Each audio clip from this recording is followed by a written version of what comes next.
Today, the very first thing you will do is you will choose which color scheme you would like to use in your winter landscape. This paint will be the color that you receive for the sky portion of your landscape, and you will also use a very similar color to that for the wash in your snow section.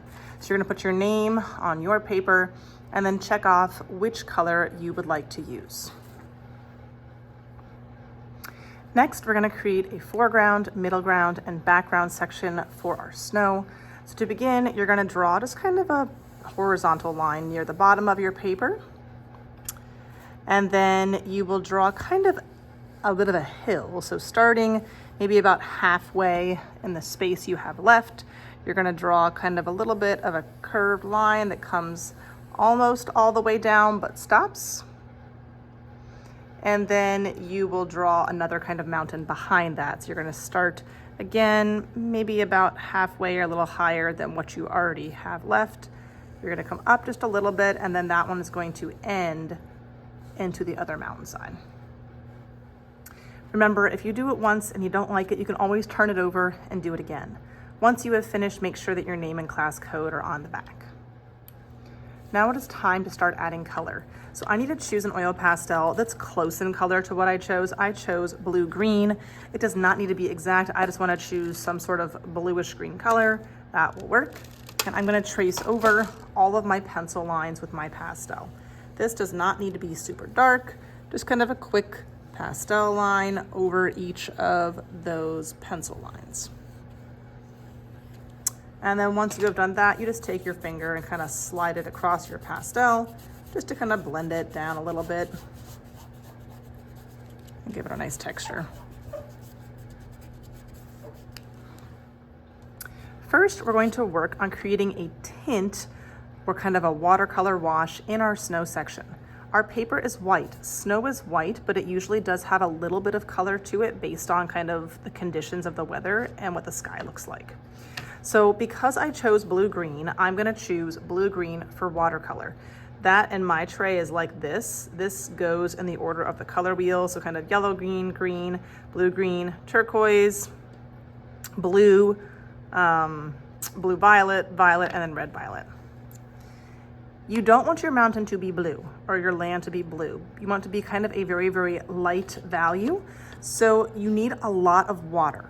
Water is how we create lighter values in watercolor because there's no white. There is white, but not in our trays.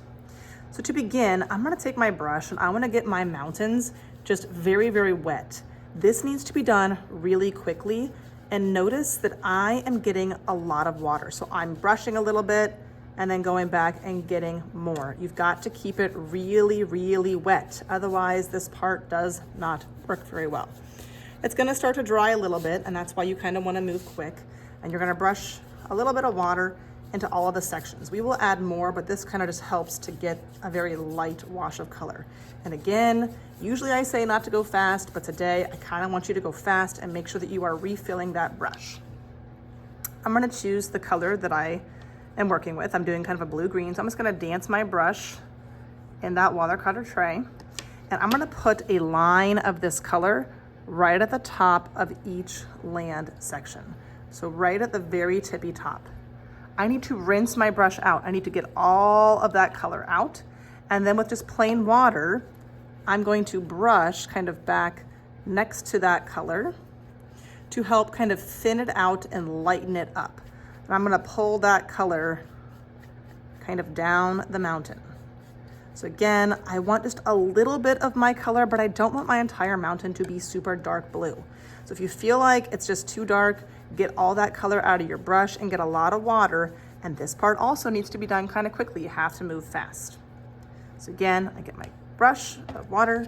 I'm gonna get a little bit of that color, and I'm just gonna brush it along my next oil pastel line. That one looks really dark. So I'm gonna rinse my color out so I just have pretty much water. And then if I add some water to my paper and keep on kind of reloading, it's gonna thin it out and kind of give me a lighter wash. So again, the more water that I add, kind of the lighter that becomes.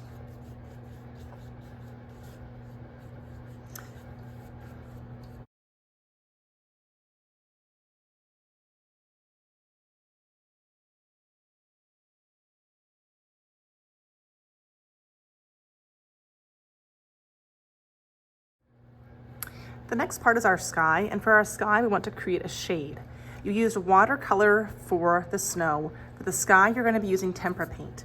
So because you marked off what color you want, I'm gonna give you a cup that has the color that you chose.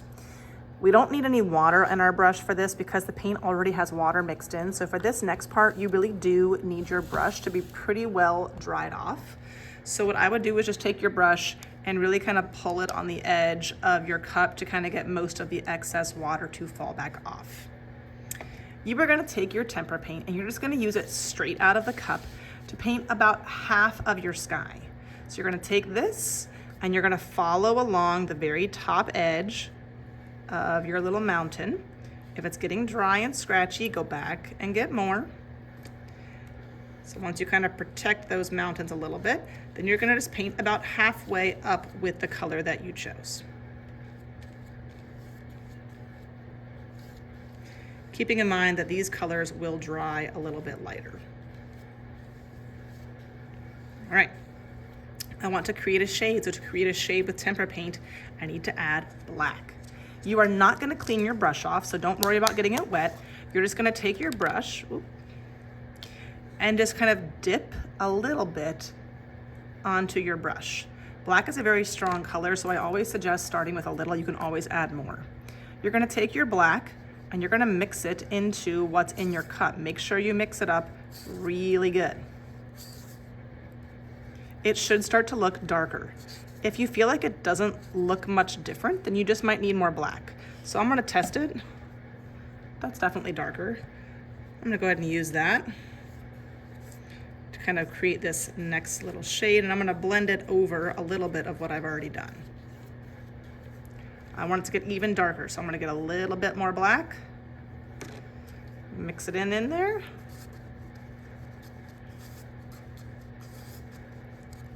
And then paint a little bit higher.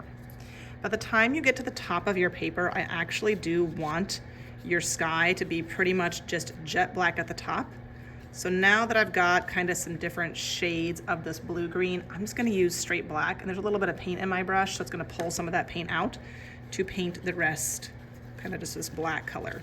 We want it to look like a night sky where the sun is kind of basically faded away. I'm just gonna pull some of that black a little bit further down.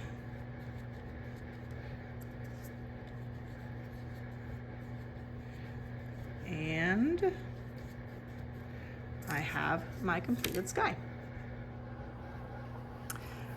If you're done, you can just leave your paintbrush in your water cup today, and these paper cups I don't need. These could just get thrown away.